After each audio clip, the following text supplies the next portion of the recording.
Hello everyone, मैं नीलम शुक्ला आप लोगों का स्वागत करती हूँ। आज मैं आप लोगों को डाटा सिक्योरिटी एंड इंटीग्रिटी बताऊँगी। ठीक है, जैसे डाटा सिक्योरिटी हम जानते हैं कि किसी भी डाटाबेस में डाटा सिक्योरिटी बहुत ही इम्पॉर्टेंट होता है।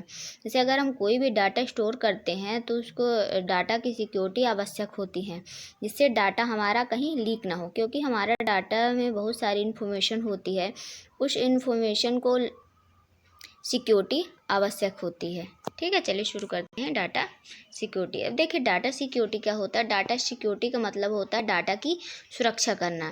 मतलब डाटा सिक्योरिटी एक ऐसी प्रोसेस है जिसमें डिजिटल डेटा या कंप्यूटर द्वारा तैयार किया गया डेटा को अनऑथराइज्ड एक्सेस, मॉडिफिकेशन और करप्ट होने से बचाया जा सकता है। ठीक है, मतलब डाटा सिक्योरिटी सभी में अवेलेबल होती है ताकि किसी भी डेटा को सुरक्षित रखा जा सके।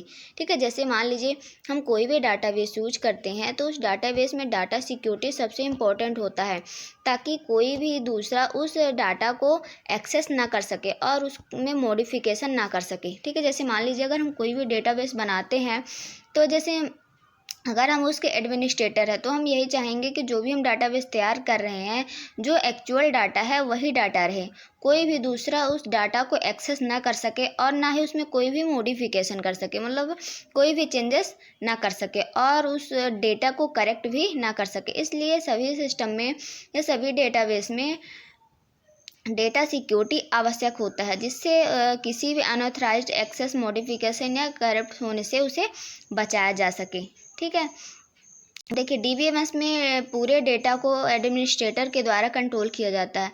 मतलब अगर हम कोई भी डाटाबेस तैयार करते हैं तो उस डाटाबेस को एडमिनिस्ट्रेटर के द्वारा कंट्रोल किया जाता है। एडमिनिस्ट्रेटर क्या कहलाता है? जो उस डाटाबेस को तैयार करता है, पूरा डाटा उसके कंट्रोल में रहता है। मतलब एडमिनिस्ट्रेटर अगर चाहेगा तो यूज़र उस डाटा को यूज कर सकेगा, अगर नहीं चाहेगा तो उस डाटा को यूज़र यूज नहीं कर सकता। जितना डाटा एडमिनिस्ट्रेटर चाहेगा कि यूज़र यूज करे, उतना ही डाटा यूज कर सकता है। जैसे अगर एडमिनिस्ट्रेटर चाहता है कि जो यूजर्स है पूरे डेटा को देख सके, यूज कर सके तो कर सके। अगर वो चाहेगा केवल वो अपने डेटा को एक्सेस कर सके, किसी दूसरे के डेटा को एक्सेस ना कर सके, तो कोई भी दूसरा यूज़र उस डेटा को एक्सेस नहीं कर सकता है। ठीक है, यूज़र को डाटाबेस के किस पार्ट को एक्सेस करने देना है या नहीं करने देना है, यह सब एडमिनिस्ट्रेटर ही कंट्रोल करता है। ठीक है, इससे क्या होता है, डेटाबेस की सिक्योरिटी बढ़ जाती है और डेटा गलत तरीके से यूज़ नहीं होता है। ठीक है, इसमें सबसे बड़ी जो भागीदारी होती है एडमिनिस्ट्रेटर की होती है, जो डेटाबेस को तैयार करता है। वो पूरे डेटाबेस को कंट्रोल करता है और यही चाहता है कि अगर हम कोई डाटाबेस अगर हम चाहेंगे तो भी यूज़र उस डाटाबेस को यूज कर सकेगा, अगर नहीं चाहेगा तो उस डेटा को यूज़र यूज नहीं कर सकेगा। ठीक है, इससे क्या होती है, सिक्योरिटी बढ़ जाती है और जो भी डेटा होता है वो गलत तरीके से यूज़ नहीं होता है। ठीक है, जैसे मान लीजिए अगर हम कोई फॉर्म अप्लाई करते हैं तो फॉर्म अगर अप्लाई करते हैं तो हमारा डाटा कहाँ स्टोर होता है, किसी डेटाबेस में स्टोर होता है। ठीक है, तो जैसे मान लीजिए अगर हम एमपी ऑनलाइन में फॉर्म अप्लाई करते हैं तो जो भी हमारा डेटा होता है वो कहाँ किसके पास पहुँचता है, एमपी ऑनलाइन के पास पहुँचता है। तो एमपी ऑनलाइन उसको इस तरह से पूरा मैनेज करता है ताकि दूसरा उस डाटा को कोई यूज ना कर सके और एक्सेस ना कर सके। जो रियल का यूज़र है वही यूजर इस डाटा को एक्सेस कर सके, जिससे डेटा लीक ना हो और डेटा की सिक्योरिटी बनी रहे। ठीक है, अब देखिए डेटा सिक्योरिटी 3 टाइप्स के होते हैं: डेटा बैकअप, डेटा इनक्रिप्शन और डेटा मास्किंग।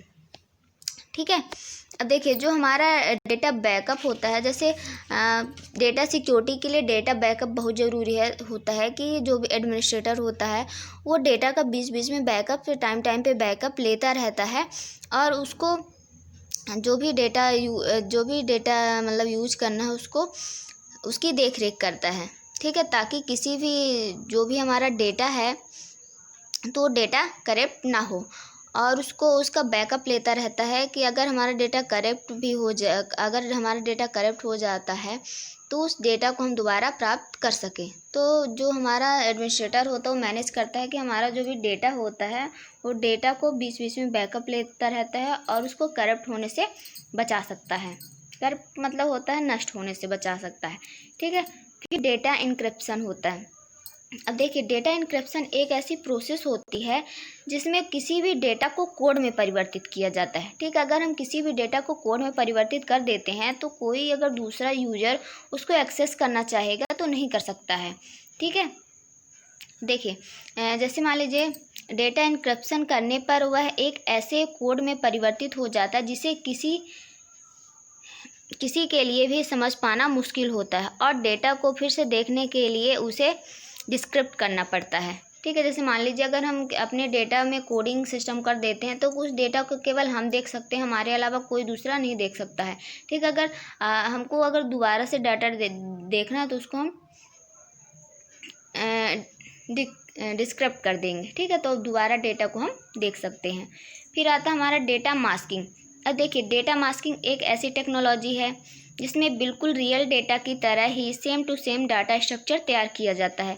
मतलब एक रियल डेटा की तरह एक स्ट्रक्चर तैयार किया जाता है जिससे जो फेक यूजर होते हैं वो यूजर डेटा को पहचान ना सके। ठीक है, मतलब क्या होता है, same to same data structure तैयार किया जाता है ताकि किसी प्रकार की टेक्निक या ट्रेनिंग, मतलब किसी भी प्रकार की अगर टेक्नोलॉजी यूज भी की जा सके तो जो एक्चुअल का डेटा है उसे पहचाना ना जा सके और जो हमारा रियल का डेटा होता है उसको सुरक्षित रखा जा सके। ठीक है, अब चलिए अगला जो हमारा है डाटा इंटीग्रिटी। अब देखिए डाटा इंटीग्रिटी का मतलब होता है डाटा का एक्यूरेट और कंप्लीट होना आवश्यक होता है। ठीक है, जैसे DBMS सिस्टम में अगर हम कोई भी डाटाबेस बना रहे हैं तो उस डाटाबेस में जो भी हम डाटा रखते हैं तो वो डाटा हमारा पूरा एक्यूरेट होना चाहिए। मतलब जो भी डाटा होना चाहिए वो बिल्कुल प्योर होना चाहिए, रियल का होना चाहिए और वो डाटा कंप्लीट होना चाहिए। ठीक है, इसी को क्या कहते हैं, डाटा इंटीग्रिटी। मतलब एक्यूरेट मतलब डाटा, जैसे मान लीजिए कोई भी हम अगर डिजिटली जो भी डाटा स्टोर करते हैं तो डाटा एकदम रियल का होना चाहिए, कोई भी फ्रॉड डाटा नहीं होना चाहिए। ठीक है, तो मतलब जो भी हम अगर DBMS में डाटा स्टोर करना चाहिए तो एक्यूरेट होना चाहिए और कंप्लीट होना चाहिए। यही क्या कहलाता है, डाटा इंटीग्रिटी। मतलब उसमें डुप्लीकेट नहीं होना चाहिए। ठीक है, अगर डुप्लीकेट होता है, जैसे मान लीजिए अगर हम पूरे डाटा को स्टोर करते हैं तो कुछ डाटा अगर उसमें रियल रहता है कुछ डुप्लीकेट रहता है तो प्रॉब्लम्स आ जाती हैं, समझना मुश्किल हो जाता है और वो डाटा पूरी तरह से नष्ट होने लगता है। ठीक है, उसकी असलियत नहीं पहचान में आती है। तो डाटा डुप्लीकेट नहीं होना चाहिए जिससे डाटा को इनक्रप्ट होने से बचाया जा सके। ठीक है, और डाटा की इंटीग्रिटी बनी रहती है। फिर टाइप्स ऑफ इंटीग्रिटी 2 टाइप्स की होती है, एंटिटी इंटीग्रिटी होती है, दूसरा रेफरेंशियल इंटीग्रिटी होती है। अब देखिए जो हमारा एंटिटी इंटीग्रिटी होता है इसका नियम यह होता है कि प्रत्येक टेबल की अपनी प्राइमरी की होती है। जैसे प्राइमरी की आप लोग को बताई थी, प्राइमरी की एक यूनिक की होती है। ठीक है, मतलब यूनिक इन्फॉर्मेशन होती है। जैसे अगर हम कोई भी डाटा स्टोर करते हैं तो वो डाटा हमारा टेबल में स्टोर होता है और उस टेबल में जो भी डाटा स्टोर होता है तो एक डाटा कम से कम कुछ डाटा हमारा यूनिक होना चाहिए जिससे उस डेटा को पहचाना जा सके और एक्सेस किया जा सके। जैसे मान लीजिए अगर हम अपना रिजल्ट अगर प्राप्त करना चाहते हैं तो रिजल्ट के लिए हमको किसकी आवश्यकता है, रोल नंबर की आवश्यकता है। रोल नंबर क्या है, हमारा यूनिक इन्फॉर्मेशन होता है रोल नंबर। ठीक है, तो इस प्रकार से हम किसी भी डेटा को प्राप्त कर सकते हैं। तो किसी भी टेबल में प्राइमरी की का होना आवश्यक होता है और प्रत्येक की यूनिक होती है और नल नहीं होती। नल का मतलब जैसे मान लीजिए अगर हम कोई भी टेबल बना रहे हैं तो टेबल में पूरी इन्फॉर्मेशन दिए हैं, अगर उसमें हम अपना आईडी नंबर नहीं दिए हैं, कोई यूनिक इन्फॉर्मेशन नहीं दिए हैं तो उस डेटा को पहचानना मुश्किल हो जाएगा, उस डेटा को एक्सेस करना भी थोड़ा टफ हो जाएगा। ठीक है, फिर आता है रेफरेंशियल इंटीग्रिटी। रेफरेंशियल इंटीग्रिटी का नियम यह है कि किसी भी एसोसिएटेड टेबल में फॉरेन की वैल्यू प्राइमरी की वैल्यू से मैच करती है। ठीक है, रेफरेंशियल इंटीग्रिटी का नियम यह भी डिसाइड करता है कि टेबल के बीच रिलेशनशिप कंसिस्टेंट होनी चाहिए। ठीक है, प्लीज़ वीडियो को लाइक, सब्सक्राइब और शेयर ज़रूर करिएगा। जो भी प्रॉब्लम होगी आप कमेंट करके पूछ लीजिएगा। Okay, thank you.